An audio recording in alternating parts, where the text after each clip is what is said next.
What a wonderful collection of faces.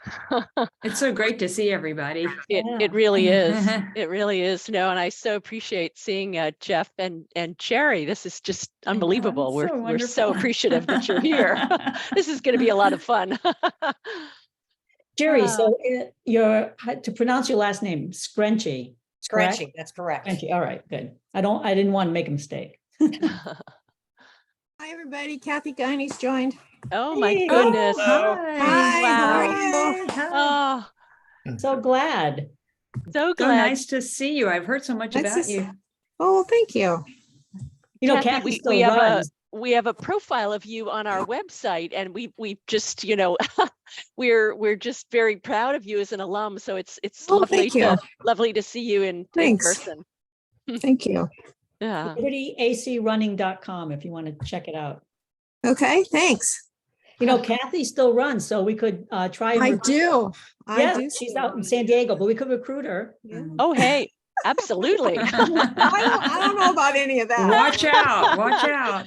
No, Wow. we got a badass 60s team, really. I mean, Bet you do. Oh my goodness. Well, we'll give it a little while here to let people collect. I think we had a great response for this. I think we had something like 40 people signing up. So we'll let people trickle in for a couple more minutes. It's only just 3:30 or 6:30 your time, so Exactly. Yeah. Wow. don't need phone calls. All right. There. Get rid of the phone. I put it out in the hallway. The landline. I know, seriously. Ooh. My spam calls will probably be coming in about a so They always come in at this time. They always come in at this time. They know you're having dinner. They always come in. Oh, I guess Tom's here. Tom today. Hello, Tom. Oh, there he is. Wow. There he is. This is great. So many old faces and new faces and yeah. people I haven't yet met. Like I'm seeing Brenda in New Haven, who this is just fantastic. Brenda is our newest member. Welcome, Brenda. Hi, Brenda. Thank you so much. I'm so excited to be here.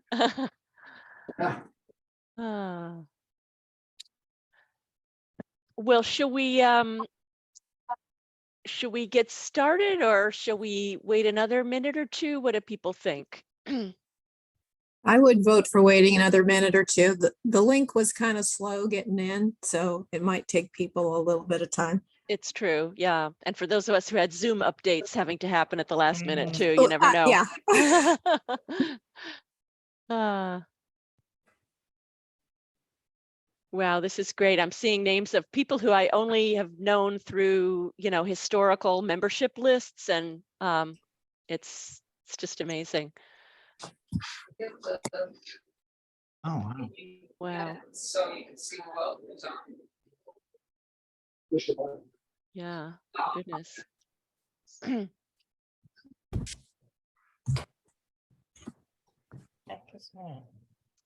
Yeah, is that I see Andrea, is that Andrea Hatch? That's a name that I only know from history books of Liberty.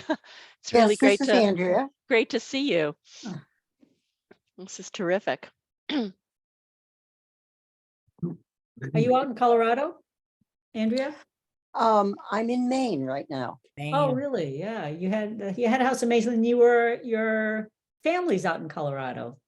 Well, I was in Colorado until last week, but I'm back here hoping for summer, which really hasn't happened. No, not yet. So did you say you're in Massachusetts? I'm in Maine right You're now. in Maine. Nice. Nice. Hi, Karen. Hi. Well, I'm in Naples, Florida, and it's quite beautiful here. So, Probably better for golf there. yes, much. And anything outdoors. Oh, I don't know. Today was nice for a run. It was a nice day. And Denise Nolan, I haven't seen Denise for a while. Yeah, It's just thinking nice to see Hello. some Hello. names that yeah. Yeah. How terrific.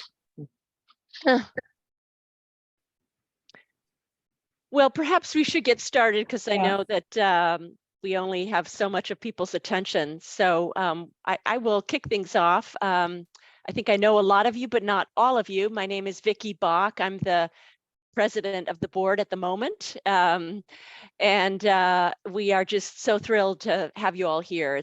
This is a really just a wonderful, wonderful occasion. We so appreciate having Jeff Johnson and Jeri Dorso Screnchy with us tonight. And I'm going to let my teammate Alda introduce them. But it's just lovely to see the faces here. We've got current members, old and new. We've got former members that we have never met before. We've got other friends of ours from the local running community. So it's just a really, really terrific group that we have assembled here. This is, for those of you who don't know, it's Liberty's 75th anniversary year, which is just astounding to me that, that our little club was founded in 1948. And so we've decided to celebrate all year long in various different ways. And this is one of them. So this is our first of, we hope, several Zoom events where we're going to be reaching out to people who were important to Liberty in the past and, can help to shed some light on what that time was like and how that informs, who we are today. So we hope to do a few of these. We also are working on a sort of a self-published book that will include some profiles of some of our alums and a timeline and a history of Liberty Athletic Club and a sense of who we are today. So that's something that's in process. And then, of course, we're going to have a party in the fall to which you're all invited. Our tentative date for that is October 29th, I believe. So more information about that, but that's a part of it as well. So we're thrilled to have you all here. It's just it's just really incredible that Liberty has lasted as long as we have, and we intend to last 75 more years. So so I would like to turn it over at this point to another teammate of mine, Ann Schruffler, who will just give us a little sense of how we're going to do things this evening. And then Alda Kasi is going to moderate the conversation, and we'll have a chance to hear from Jeff and Jeri, and then also to have some questions and answers. So with that, Ann. Okay, hi, it's so great to see everybody. It's like a Liberty family reunion. I am the Zoom Meister, so I will review some things that are painfully obvious to most of you because we are all Zoom veterans by now. But it's worth just reiterating that during the presentation, keep yourself on mute. And during the presentation, you may keep your camera on or off as you wish. And I personally recommend speaker view for the conversation itself. And then at the end, about 15 minutes, say starting around 7:15, we're going to have a question and answer where any of you can ask questions or make comments and share memories. And you may do this since there's too many of us to fit onto one Zoom screen. Waving your hand will only work if you happen to be on the front Zoom screen, which everybody has a slightly different distribution anyway. So I recommend instead that you use the raised hand feature on the Zoom, which is under reactions. And that is at the bottom of my screen on the computer. I think on the iPad, it may be at the top, but it's called reactions. It looks like a little smiley face and it has a raised hand feature, and that will make you visible to the moderator immediately. And you can also feel free to just write your questions in the chat. You can do that during the conversation, and then just write your questions and comments, and then we will let you ask your question during the question period. And then during the question period, please do unmute yourself and please turn on your camera. And you can go back to gallery view if you like. It's totally up to you. And then, yeah, so we'll go for 15, 20 minutes of questions. And then I wanted to remind you that the meeting is being recorded so that current Liberty members can view it later. It's not going to be made public. And I think that's it as far as Zoom goes. So with that, I will hand off to our moderator, longtime Liberty member, Liberty historian, and awesome runner, Alda Cossey. Hey, thanks. Yeah, kind of the official historian. So nice to see everybody, and I'm glad everybody could make it. So tonight we get to talk about the early history of Liberty, founded by Bud McManus in 1948. He was the coach for 21 years until he handed over the club to Jeff Johnson in 1969, and he was coach until 1972. And then Jeri Screnchy, who was an athlete of Jeff's and a full-time student, and became coach of Liberty in 1972 to 1974. So we'll start with Jeff, who I think was employee number one of hired by Phil Knight and Bill Bowerman to kind of come from the West Coast. He's a California guy, and come to the East Coast and start importing these tiger shoes now that they're called ASICs. The company was called Blue Ribbon Sports, and he was out in Wellesley. And that's how he met Bud McManus. And then eventually, Phil Knight decided and Bill Bowerman decided they were going to make their own shoes. They were going to be made by runners, for runners, serve runners. They were going to be the best. And they needed a name. I think Phil Knight came up with the idea of Dimension 6 when I was running, and that didn't make it. So Jeff came up with the name, sort of dreamed up the name, and everybody now knows it as Nike. And that didn't go over too well, but they didn't have anything else, so they went with Nike. And Jeff started photography during the time when he was at Liberty. And we are so lucky that we have photographs of women in the late 60s and early 70s. I mean, fierce looking women, runners, sprinters, high jumpers, javelin throwers. You go back, you don't see these pictures anywhere. You can't find it. I'm sort of sad that we don't even have a picture of Bud McManus. So all of that history, all those women that in the past from 1950s on, we have a few names, Beth McBride and some others, but we don't really have the history, the story, the photos that all were lost. But Jeff kept records and newsletters and photos, and we're so happy we have all of this data, this material, which is what got me started as the unofficial historian. So Jeff took that later after he left Nike and became the photographer, the track and field photographer, just one of the best. Track and field news, photographs everywhere. So we're so lucky to have that. When Jeff was called back to the West Coast, Jeri took over. She was the person that Jeff thought would be the person to really lead it.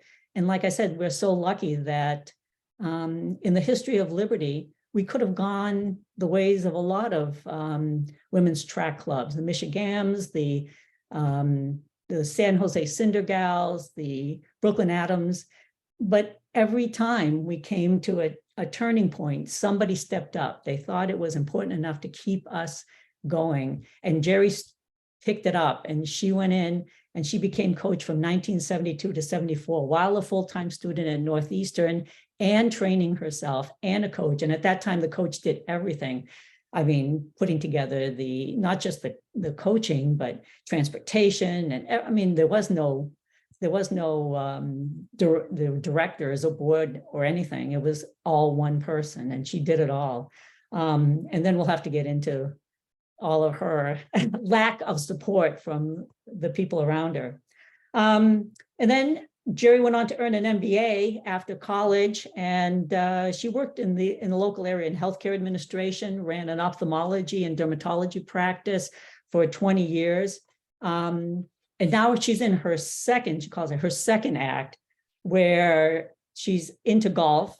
And she became, when she retired, a personal trainer and a certified golf fitness instructor, and is showing seniors how important it is to have strength and mobility on the golf course. And she has an awesome Instagram, especially for glute activation. So you got to check it out. All right. So just a little bit of background. So I wanted to start with Jeff and Jeri. And I think Title IX really changed the whole landscape, and really quickly, women's sports and athletics and college and scholarships. But before that, it was a whole different landscape. The culture was totally different. And so your thoughts on what it was like to be part of Liberty and coaching women and being an athlete at the time of the late 60s and early 70s, the pre-Title IX. Jeff, Jeri? Go ahead, Well, Jeff. Jeri was the athlete, so if you're looking for the athlete's point of view, then she ought to speak, and Kathy Guiney as well. Yeah.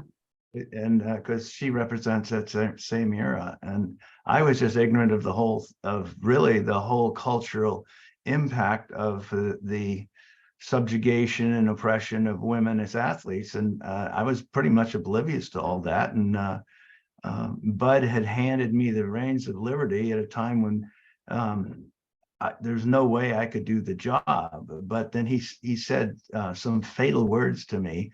I said, I can't do this. I'm responsible for another company that's trying to get on its feet. And I'm the only guy that's doing that. And I have no help there either. So I can't take on the burden of the club. And then he said, well, why don't you do whatever you can? The girls will appreciate it. And so he basically said, go ahead and fail. It's still all right. So, and I did, went home and thought about it. And I'd seen the girls at practice. I was living in Wellesley, and the connection to Bud was he was holding practices at Wellesley High School. And I was going down to Wellesley High School to do track work now and then, and kept running into them. And so he knew me, and I knew the athletes a little bit. And he said, whatever you can do, they will appreciate it. And I said, well, I can't do much, I'm sure, but I guess I'll try. And the thing that got me to try was how talented the women were. And I did know that they had no college opportunities, and high school opportunities were just beginning for them, and just in a few high schools. And I saw that, I knew that Bud had not taken them out of New England, to my knowledge. And I did know there were national championships, and there were places to run outside of New England. And I had other reasons to go to those track meets, just because I would wear my shoe salesman hat at those times. And so I said, geez, these kids that are good enough to go to the national level, I'll just bring them along. And one way or another, I didn't have any money, but I don't know we're going to do that. So we'll probably figure it out. And so I agreed to do it. So, from the athlete's point of view, I was sort of on the outside of it, really understanding what it meant to not have those opportunities. Of course, I was a guy, I'd run in high school, I'd run in college. I just took all that for granted. I knew women couldn't run, and I knew that women were considered the not to be able to do things like boys did. But I didn't believe that, because in my very high school in the late 50s, we had a girl named Rosie who could beat all the sprinters on our track team, save one, who was a really good sprinter and good male sprinter. And Rosie could beat everyone, and she had nowhere to go to compete. She couldn't run on the boys team. There was no girls team. She had no outlet whatsoever. And that bothered me. I saw, this is not fair. This is not right. And then a few years after that, I found myself in Wellesley, and, being handed a girls' club and an opportunity maybe to help do something a little bit more about that. So I knew there was something going on, but I didn't really have the viewpoint that Jeri and Kathy could probably bring to the table tonight about, just what it really felt like to be on the outside, kind of looking in, but being very courageous, as all these athletes were. They sort of shrugged it off. I didn't see any shrinking violets among our group. They were very assertive. They were very confident. They knew who they were. They knew they had great ability, and they were just grateful for an opportunity to be able to express it. Yeah, Jeri, you were saying you didn't have any, there was no high school track. So how did you get into running?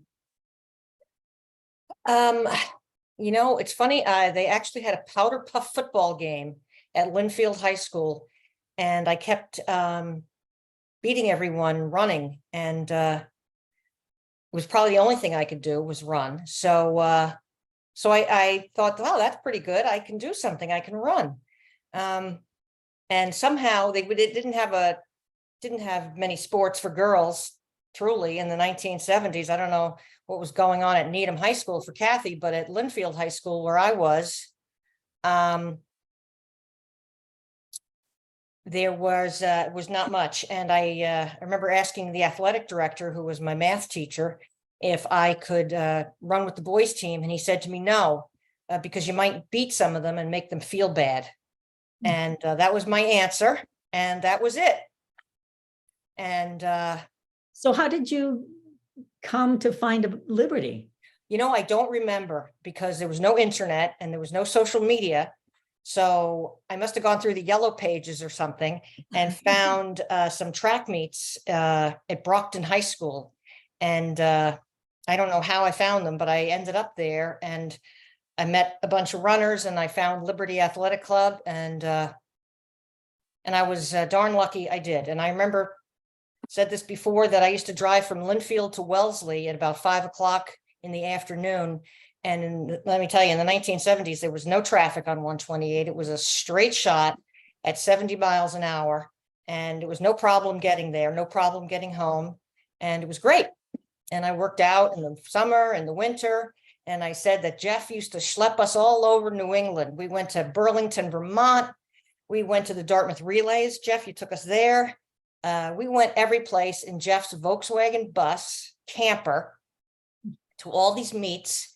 And we ran, and we got exposure to so many people, a whole different world. And I met so many people through that. It was such a fantastic experience that I will never forget. And I'm so grateful that I had it. I'm very lucky.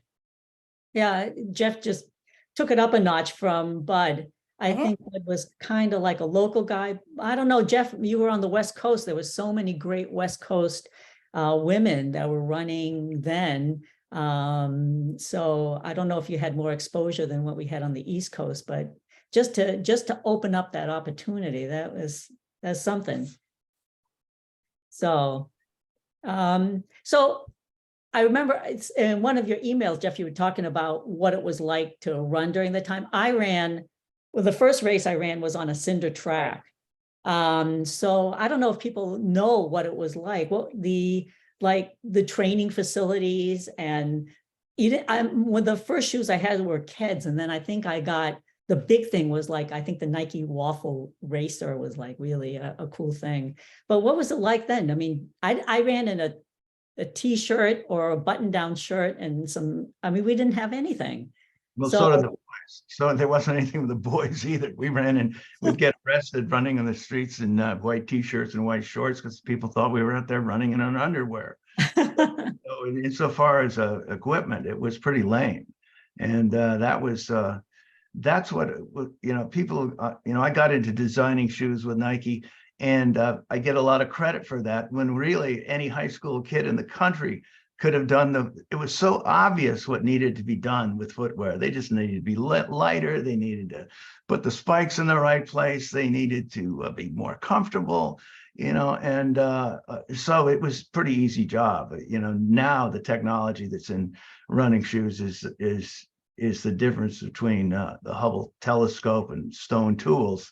But when I started out, it was in the stone tool era. So it was very easy to make the added improvements. But we all got started on dirt tracks and of one kind or another, and never thought anything of it because that's all there was. But then it evolved into, I remember our first rubberized asphalt track was at Foothill College near where I went to high school. And when I got to Wellesley had one.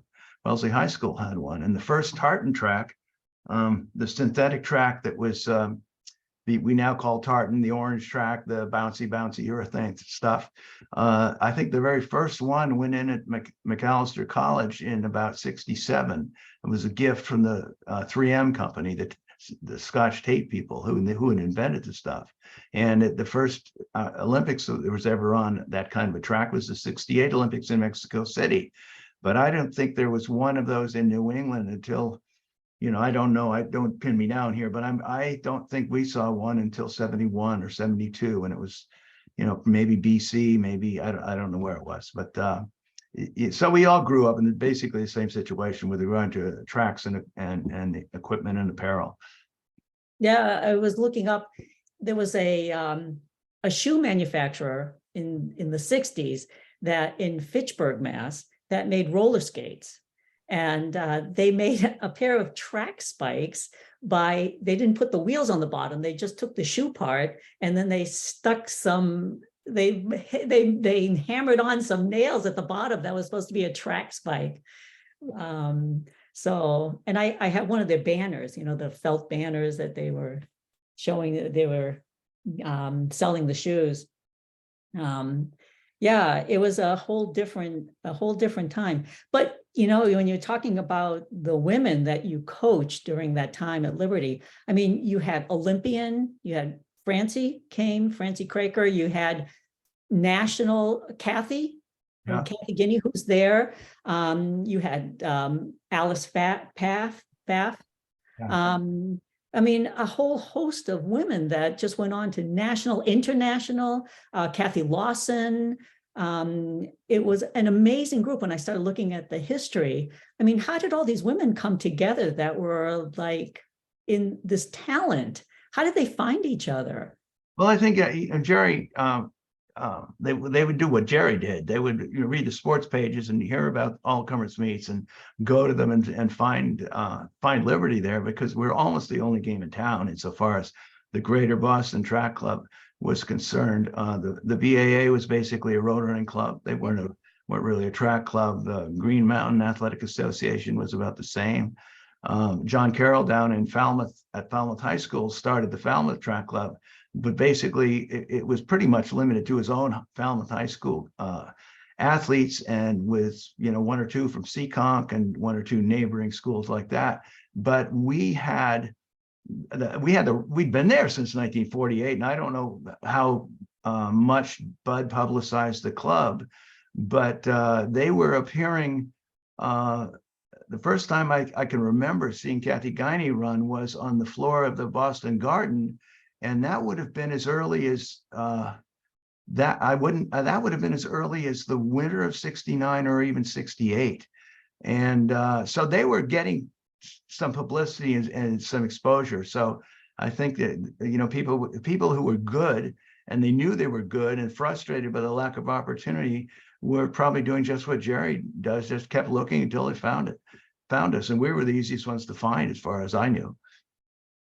Yeah, but Jeri, I remember you were saying too that unlike now, where you have parents pushing their kids into athletics and all that. I mean, you didn't have any support. I mean, your family. Yeah, my mother and father were appalled that I actually wanted to run.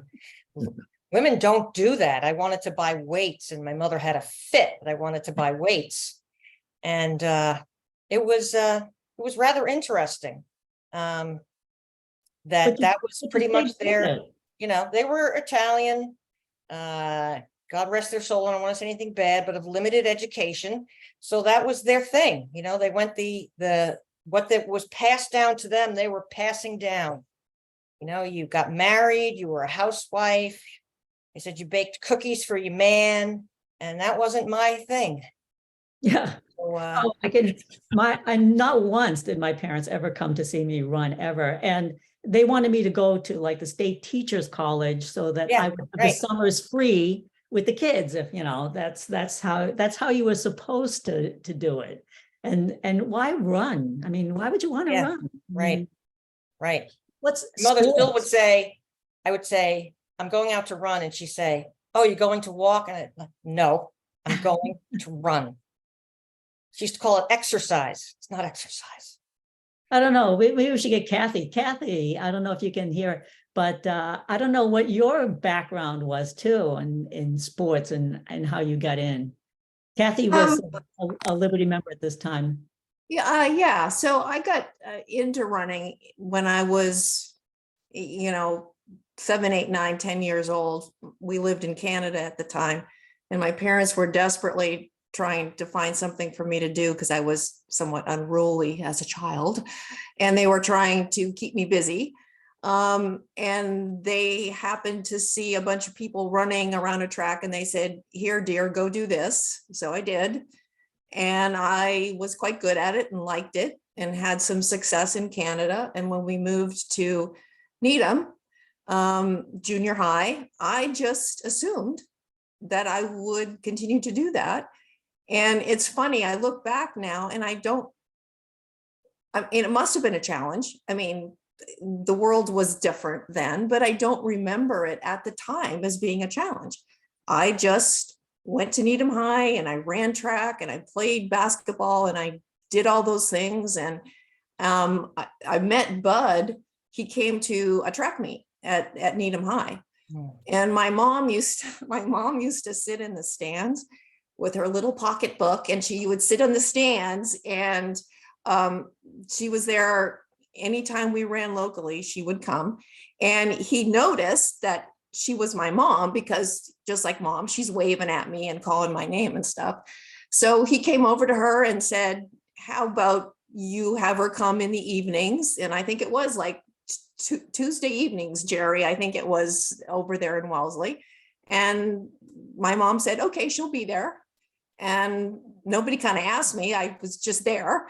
And it just, I liked the camaraderie. I liked being around other, girls and young women that also didn't think it was uniquely special. This is what we're supposed to do, and it's all cool, and we're going to do it.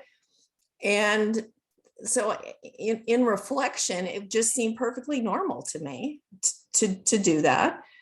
And you mentioned Alice's name, who was a dear friend of mine. And I actually met her at a high school track meet. And when we were, I don't know, freshmen or something, and she was not high jumping at the time. She was, I don't know what she was doing. I think she was long jumping or something. And we just had an immediate connection. We just liked each other. And so I said, "Well, you got to come to, Tuesday nights in Wellesley." And she said, "Oh, it's too far, and my mom would have to drive me." But her mom was pretty cool, and so she drove her. And so that's how kind of Alice sort of started to, be embraced into the group. And, that's just how it came to be for me. And I still run, which is sort of astonishing because I'm old, but I still run, and I still get great satisfaction. I run at 5 o'clock every morning because I like to see the sun coming up, because it's my day. And yeah, that's sort of my journey. So, Jeri, when you how you took over Liberty? So what were your thoughts when Jeff asked you to kind of take over, that he had to go to the West Coast? Yeah, we were all pretty devastated that he was leaving. But even then, I did understand that he had to go because the job was big. So I didn't really have a choice. It wasn't something I would have probably done otherwise, but it was me or no one, I think, because there were a lot of younger people. I think there's a question there about age groupers, and there were some young people. Linda Bruce was 15 when she started running for Liberty. I used to pick her up at her house in Lexington. And Kathy Smith, remember her from Wayland? She was 15 also. And then those twins from like southwest of the city, I forget, like Medfield or something like that. I forget their name. And they were young. So there was young people, and there were some older people, but in order to keep it together, and I knew how much I loved Liberty and how much it had done, that I wanted to keep it together somehow. And so I said, yes, I would do it. And I don't remember how I did it, but I did it. I think there was a gentleman, we talked about him the other night, Kenny McKenna, was that his name? McKenna, yeah. And he was doing the newsletters, I think, in terms of typing them and helping distribute them. We were, I think we must have been mailing them at the time. I don't recall, but I was trying to channel my best inner Jeff Johnson, because Jeff's a fantastic writer. And I would give them to Kenny, and I don't know what would happen after that, because they would come out nothing like whatever I sent to him. And so we just did my best to keep it going. Yeah, and you were driving people to meets and doing what I could. And you were in full-time Northeastern 19, and you were trying to run yourself and trying to train on top of that. And so that leads us to, you were trying to find some help, somebody to help you out, right? And so this is where the sexist Jeri, what is it? Jeri Mason of the Boston Globe comes in. So tell us the story of how that all came about. And his I used to read background his too. I don't columns think all people the knew time. how. Yeah. We should post this on the Liberty website, that whole piece of article that he wrote. It's like amazing. Oh boy, that's embarrassing. Shocking. Yeah. I called him and he answered the phone.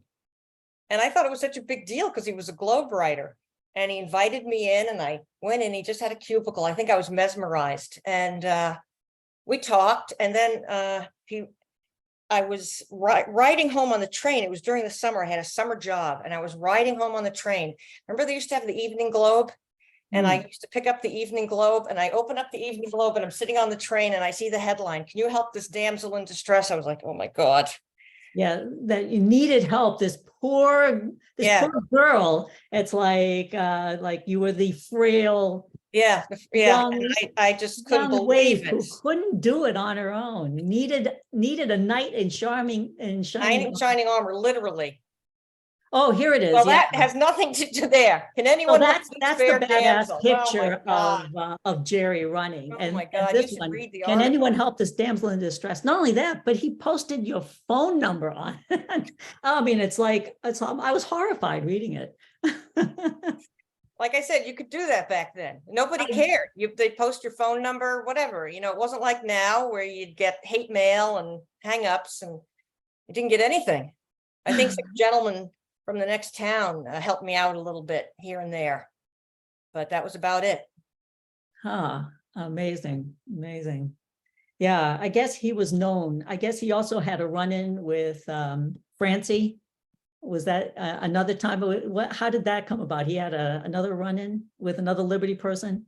Yeah, that Jeff knows more about that. He did some article and it was just horrendous. And I think Jeff can talk about that. I just remember maybe it was a letter that she wrote, because it was, you think email, but there was no email then. So. Yeah, it was, my memory on that is a little bit vague, but I do know that there was some exchange previous to your encounter with Jeri, who, by the way, was a fabulous historian of the Boston Marathon and an absolutely iconic writer about running in the Northeast. But he didn't get women's track. He just, he's pretty much like your parents, as you characterize them. And he had a very patronizing attitude toward women. And he reported on one of Francie's races somewhere.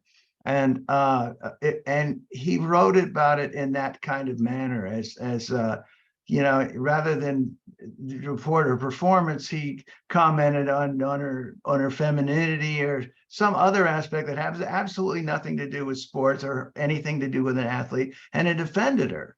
And I think she responded to the article, and then he got all pissed off at her. And rather than, open his eyes and say, maybe I ought to consider what I'm really writing about, he just went into pure defensive mode and just became, we probably prepped him to talk to you is what we were doing, but we didn't know that at the time. But he really didn't get it. And he didn't get Francie, he didn't get women's sports. He thought the whole thing was just that you were just some kind of circus athletes or something, just doing whatever it was you did, but it wasn't really sport. Yeah, it was just the difference between then and now. You just have no idea. There was very few opportunities. I went to Northeastern, they didn't have a track team. there were very few colleges that actually had women's track teams. I'm actually surprised that Needham had a women's girls, they called them girls when they were in high school, but it was a much bigger community. I was in Linfield and it was a pretty small town. So And what was there for you, Jeri, after college? I mean, now there are road races and Right. things. I mean, there was just beginning, wasn't it? I mean, there really wasn't that much even after college. well, running was booming at that time because that's why that fueled Nike, right? Mhm. Running was booming. That's why the whole Tiger thing happened, right, Jeff? That Tiger couldn't keep up with demand. Neither could Adidas. So, we had a unique situation in the Orient where we were going to contract factories rather than factories of our own. And we were being funded by trade companies in Japan who just had unlimited amounts of money. And here was this enormous demand. And unless we screwed it all up, and we damn near did 2 or 3 times, we had virtually no competition for a period of about 5 or 6 years in terms of being able to supply the volume of the demand that suddenly blew up starting around 1972, 73, and really hit its stride in the late 70s in terms of the growth and popularity of running in the United States. Not track and field running so much, but recreational road running and jogging, and that whole thing was a boom that only we could serve the demand for, because we didn't own any factories. We didn't know anything about factories. We just went out and had other people make our stuff. And both Adidas and Tiger and Puma were all little proprietary factories like the old New England factories had been, the Randy Boat Shoe Company and Converse and people like that. They had their own factory and that was it. And we had no factories at all, didn't own any equipment. We didn't have any people working for us. We just went into other people's factories and said, make this, make that, make this, make that. And we need 1 million of them today and 2 million of them tomorrow and 5 million of them the next day. And we could do that. It was a pretty unique business environment for us. And if we'd known what we were doing, we might have succeeded. But I think it did succeed. yeah, I know. There's a funny story. I have to interrupt you. This story, because one of our very early shoes, before I went to the West Coast, we knew we were in trouble with Tiger, and they were going to not continue our contract. Because we were just a couple of kids that didn't know what we were doing, and so we were fiddling around getting some samples out of the Orient. And I remember walking out in the track one day with an early training shoe sample. The shoe itself wasn't bad, but the logo on the side was kind of a mess. And it was, it wasn't the Nike swoosh you see today. It was sort of started with, it was more of a squiggle. And I remember showing it to Kathy Guiney, who's with us tonight.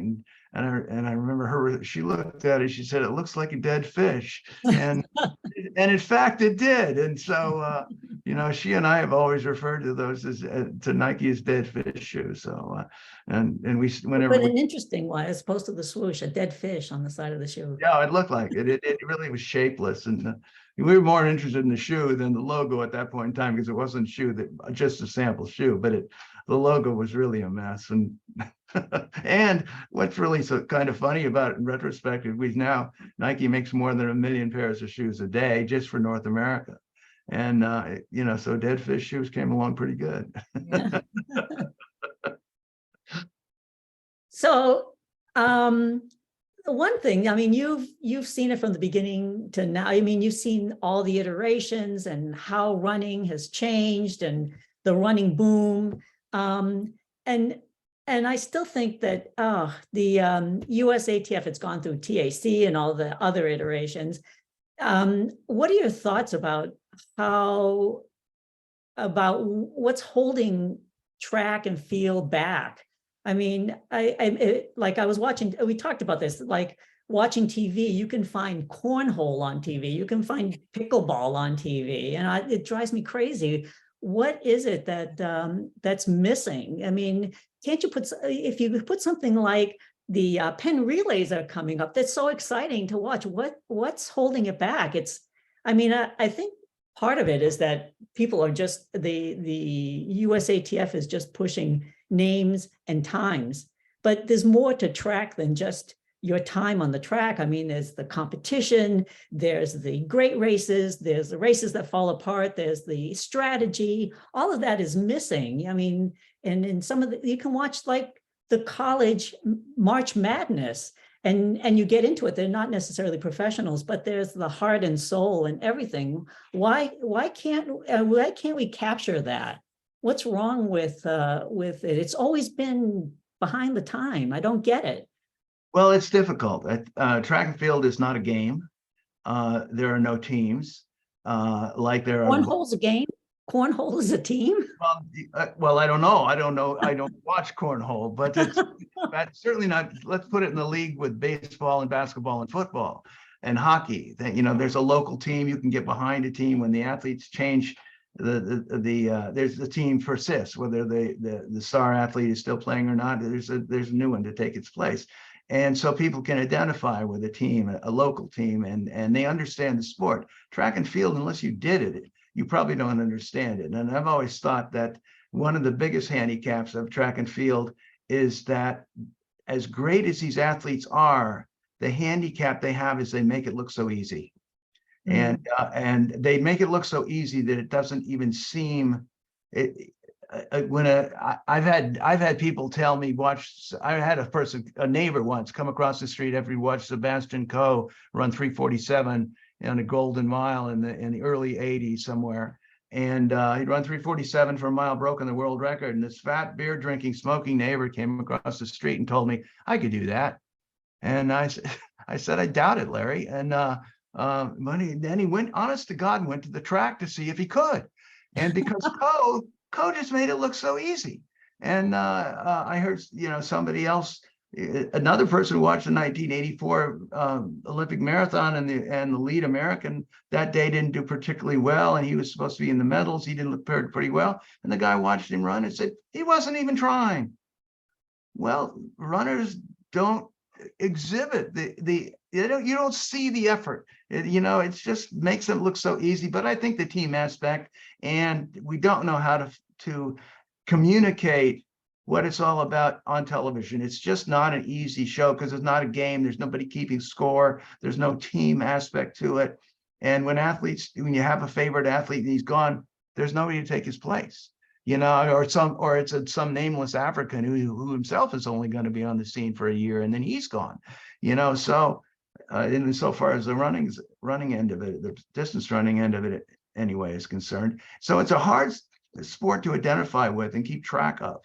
And you talking about AAU to TAC to USATF, it's just one string after another of administrators and national bodies that just don't do a good job promoting themselves, not like the NFL, not like the NBA. And it's a tough sport they're not professionals to the same degree. And it's not just in America. They get the same complaints about Athletics Canada. You get the same complaints about the British AAA group. They just don't know what they're doing. And I think even Kenya's outfit, they're no good. They're all corrupt, and it's all political, and it's a mess. And I don't know how you can ever. I don't know ever. Track and field actually used to be really popular in the early 60s. You could fill the garden. Until actually television got really big, and then they just outstripped track and field right away. Once television got it, track and field was the number 2 sport in the United States publicity-wise in the early 50s, behind baseball. The NBA didn't exist for all practical purposes, neither did the NFL, and it was just those sports were much more minor sports, and television changed everything in the next 20 years. And television money, and it just went to the moon, and track and field never came behind. And because of inadequate leadership, nobody could figure out how to televise it. The athletes made it look too easy. Damn the athletes, It's a tough one. It really is a tough one. That question has been asked before, and I've never heard a good answer, and nobody's yet figured out one. But the world instead of March Madness, we ought to have like June Madness for I think it's getting better, though. I really watched the World Championships, and I enjoyed it. And I thought the announcers did the best they could. I thought, and they're good. They're informed. They know what they're talking about. They were able to tell you what the athletes were expected to do and what they did and why they didn't do it. And the athletes themselves are so articulate when they interview the athletes, and you get some of the backstory, and that's all interesting, but it's never going to capture the imagination like somebody who's got a $40 million contract per year throwing a football. Yeah. You know? Let's open it up to some questions and answers. Vicky asked, and I didn't know, were there any older athletes in the early 70s running with Liberty, or was it just high school and college age students? No, when I was coaching them, we had an athlete as young as 8 years old, Alicia Goulding. If Jeri, Dorso, and Kathy can remember. Yeah, I remember. Alicia Goulding. I mean, this little tiny kid, and we had another girl named. I think the oldest athlete in the club then was about 35, and she was a quarter miler named Lorraine something. And Sue Kirkland was in her early 30s, and Beth McBride was in her early 30s. Yeah. And so we had older athletes, and we didn't see them that much, as I recall, at practice, because they had jobs and everything else. We got the daily practices were mostly high school kids who were close enough to get to the track. I honestly don't know how some of them even got there. Kathy Whitcomb had to come from Somerville, and I think it was I think she was on the T for a while, and then was on a bus, and somehow she got to the track. And yeah, so that's another whole how Liberty transitioned from the high school, college age to the master's division. So after Title IX and the opening of scholarships and professional shoe contracts and things. Any other questions here? Do we have any hand raises, Anne? Anybody can just raise their hand and jump in and ask a question. Yeah. Feel free. Oh, there's one from Christine. It just came up. Christine. Oh, then- Christine, here it is at the end. Okay. Why Yeah. do you think track and field was the second most popular sport in 1950s? What about it captured the imagination of the fans? you asking me? I think it was the 4-minute mile. The 4-minute mile was first broken in 1954, and that was huge. And once it was broken again within 60 days. And when a few days after that, 3 people went under in one race. And that really caught people's imaginations, especially when the first American did it, which was then about 1957. And so, and I remember John Landy had his picture on the cover of Sports Illustrated. Bannister and Landy together in their great race, I think, were on the cover of Sports Illustrated. You don't see that very often now. But I remember, I recently, well, not that recently, but about 20 years ago, I saw an old Sports Illustrated from that era, and there was about an 11-page article on the AAU track meet that hadn't even happened yet. It was a preview, like you see articles previewing the Super Bowl, and this is a previewing the National Track and Field Championships for the AAU, which was the national governing body then. It was that popular, and TV changed everything. The rise of the sports that had money in them changed everything, and track and field just never got on that train. Do you think maybe it could have had something to do with World War II also? I mean, it was rah-rah America when World War II ended, and there we were in all these international competitions trying to assert our supremacy in the world, and people were into that. Rah-rah the United States, we're going to watch them on TV, we're going to watch them beat the Russians and the Germans, and that was the big deal then. Could they beat the Russians? I don't even think there was a China then. Yeah. China hadn't been invented yet. Right. Yeah. I mean, what hadn't coalesced the way it is now?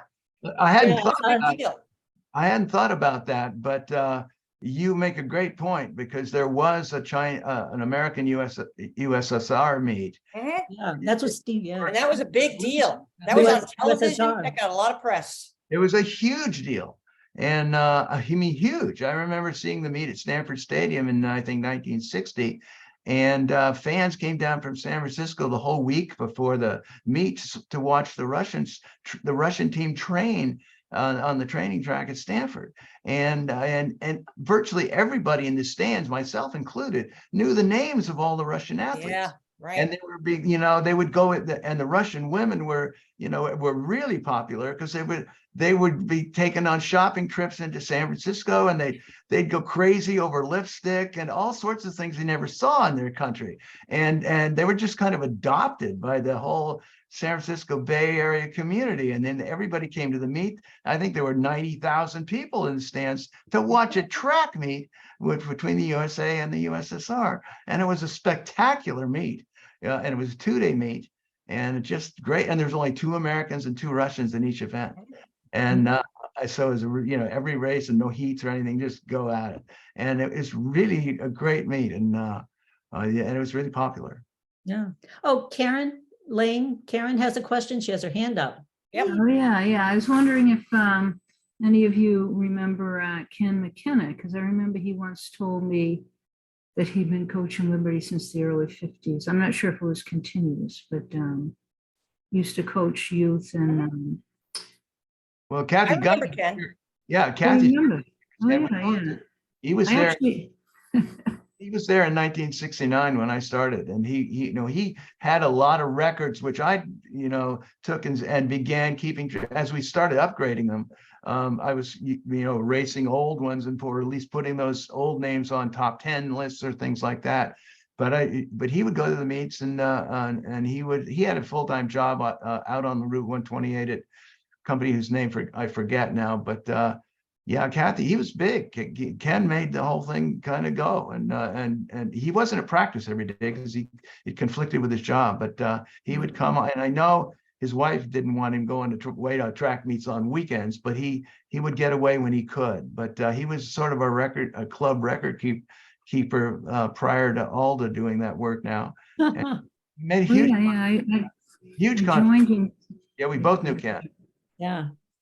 Kathy Guiney, you had a question. She has her hand up. Yeah, it's not really a question. It's really kind of a comment. I Oh, do sure.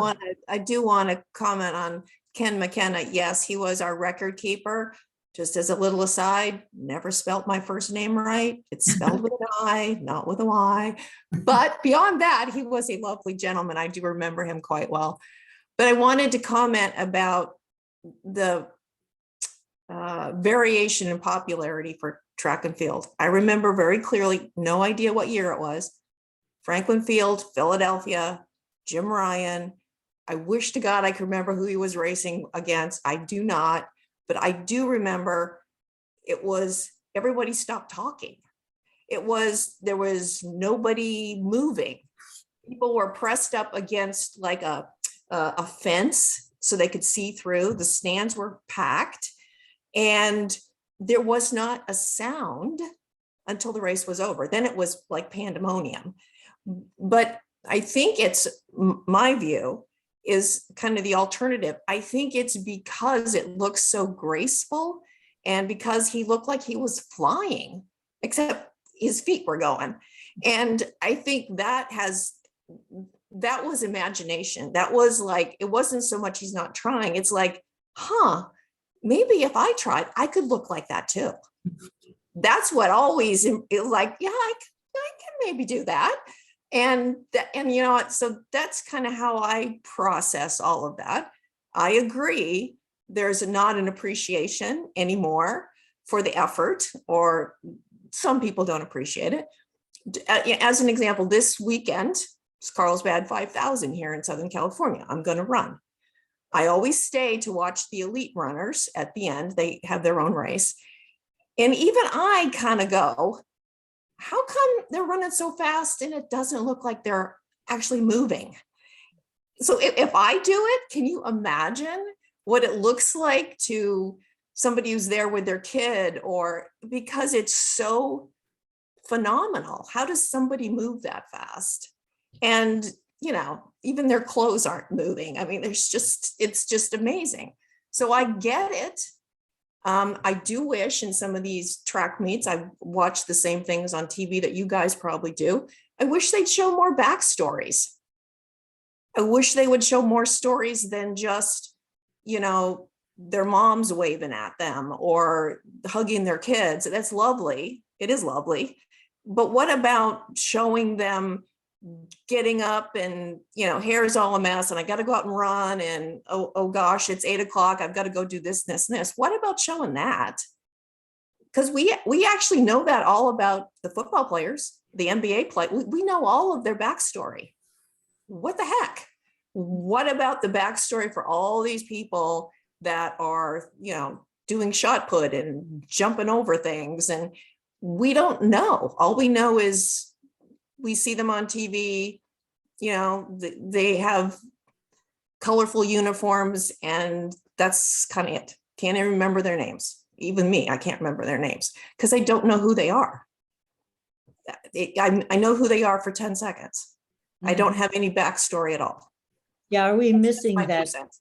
Are we missing that charismatic person, the that when I remember in high school that, I mean, you talk about him about, oh yeah, what's he running to this weekend? And and did you keep, I mean, it was like, I didn't know anything about him. And then all the guys were like so excited about it. Are we missing that kind of person, that charismatic, that, the guy who would he didn't look like he made it easy. He looked like he was working. He was doing it. He was out there. He was going to give it everything. And you could see that. I mean, it was something to watch, that he was putting everything on the line. It was the talent. Yeah, I agree. Another question. A couple. So this was for Jeri. So what's the most challenging aspect of coaching a team as a teenager? What skills did you rely on the most? I think that was early training for motherhood, where you learn that yelling doesn't work. You have to be their coach. You have to be their mentor. You have to be their, what did my younger son say about me once? She was always there to catch me and correct me.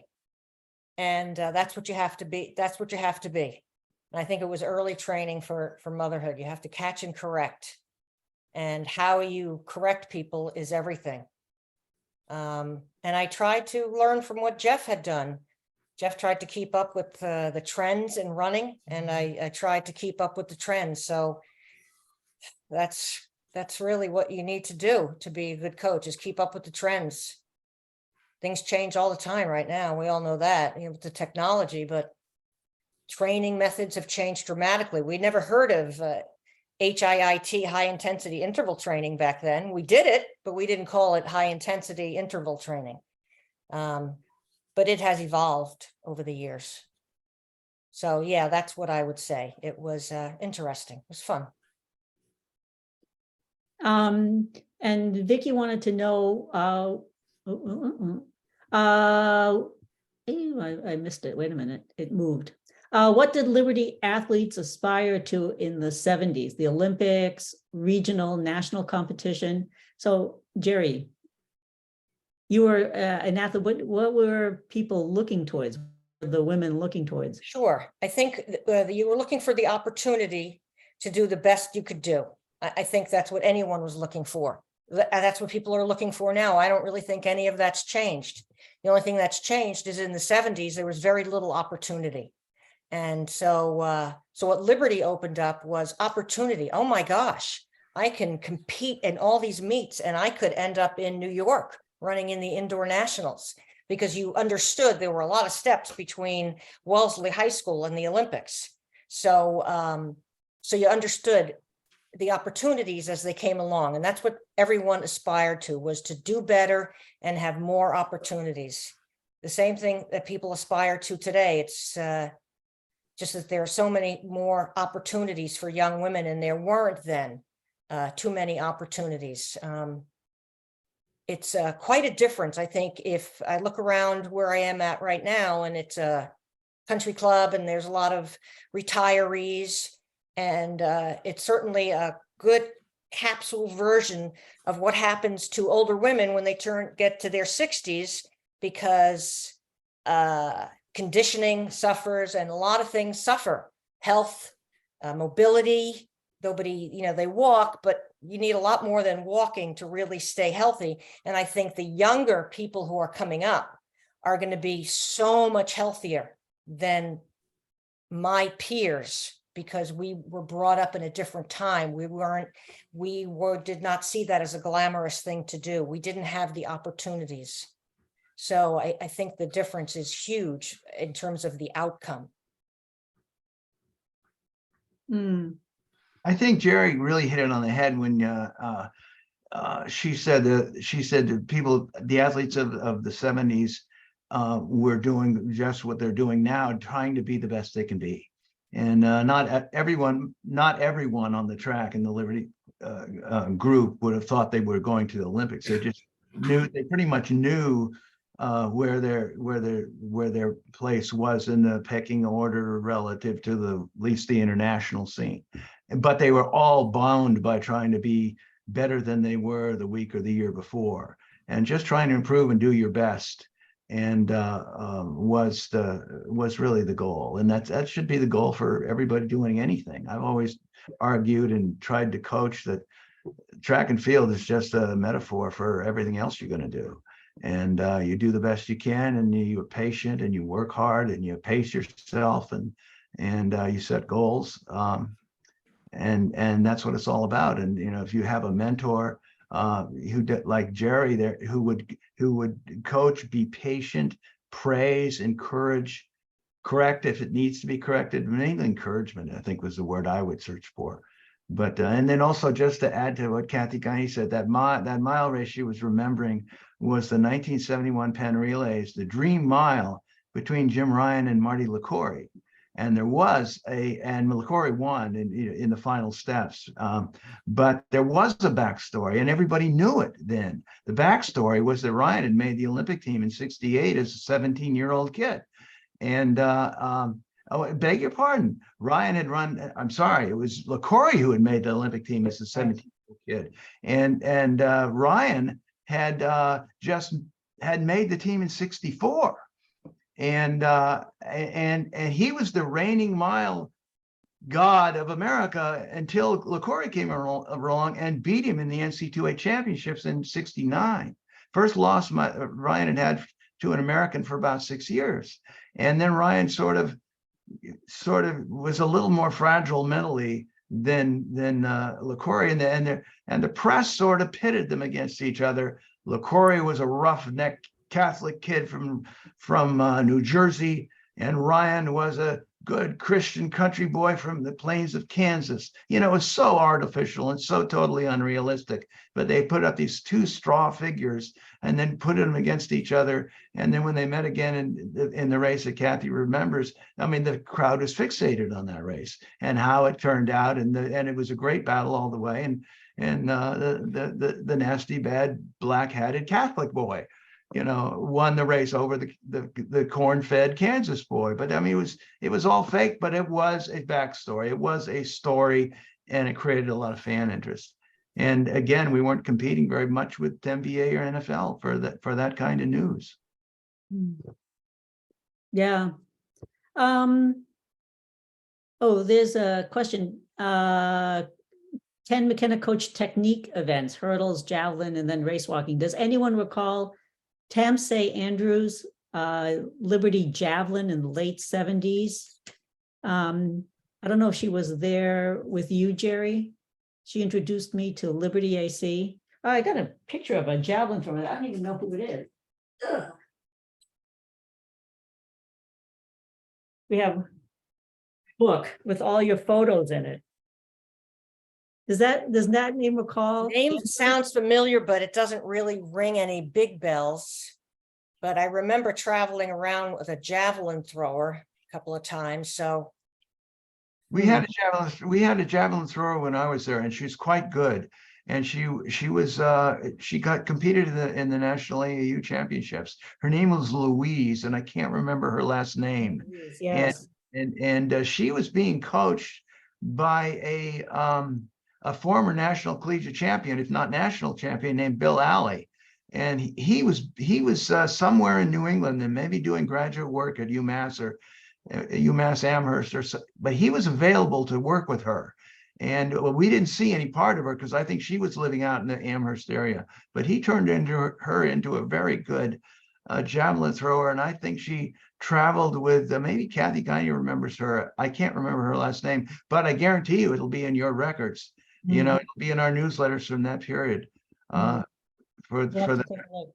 yeah, Louise. Well, we're getting towards the end of the session, 7:38. So I don't know if there's one last question or somebody wants to say something.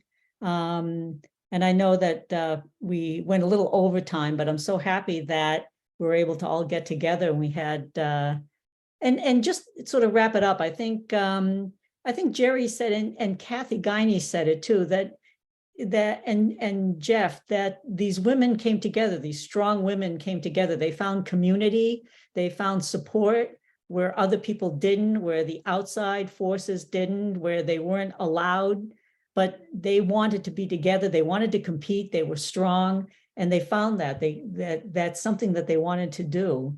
And I think that same sense of community too is what's kept Liberty around for 75 years, that all along the way, people have considered it important, that this is something that we value, and it survived when others haven't. So I think that's a really important point that I will. So thanks. Last words, anything, Jeff, Jeri? I'd like to say that I don't think you should give as much credit to the coaches as you should give to the athletes. They're the ones that make the club, and they've always made the club. And they get different coaches and they still make the club. They still perform great. They still turn out. And you know, so I've always thought the coaches are just sort of servants, and the athletes are the whole object of the thing. And it's been so gratifying to me to drop in and now and then to the New England scene and see Liberty out there still running. I mean, that's really cool. And I know there's been it hasn't been a smooth ride because there have been coaches in, coaches out, coaches in, coaches out. And but the team has survived, and it's always been the strength of the women, people like you all, the holding it all together, and the people that tuned in tonight, you know, staying interested and running, you know, running meaning more to them as it does to everybody that spoke tonight, meaning more to them than just beating somebody or being in competition. It's really a lifestyle. It's something you do that defines you, and it deserves all the support in the world that the outsiders could give you, the coaches, the press, and you know, you get less than you deserve. Yeah. Well, again, as Vicky says here, major thanks to Jeff and Jeri and Kathy for sharing their thoughts and experiences with us. So appreciate it. And I agree. So thanks. Let's all unmute and applaud our guests audibly. How about that? Yeah, Thank you so much. That was awesome. Thank you. Thank you. This will Really be one fantastic. of hopefully several events that we'll have in the future from other Liberty athletes that have come along the way, have made their mark, and have really participated and have things to say. So I hope everybody can come back again in the future, and we'll let you know when we'll have our next Zoom meeting throughout the year. Thank you. Thank you, so much. everyone. Thank you so much. Thank you so much. Everybody. All right. Take care. Thanks. Bye-bye, everyone. Bye. Bye, everyone.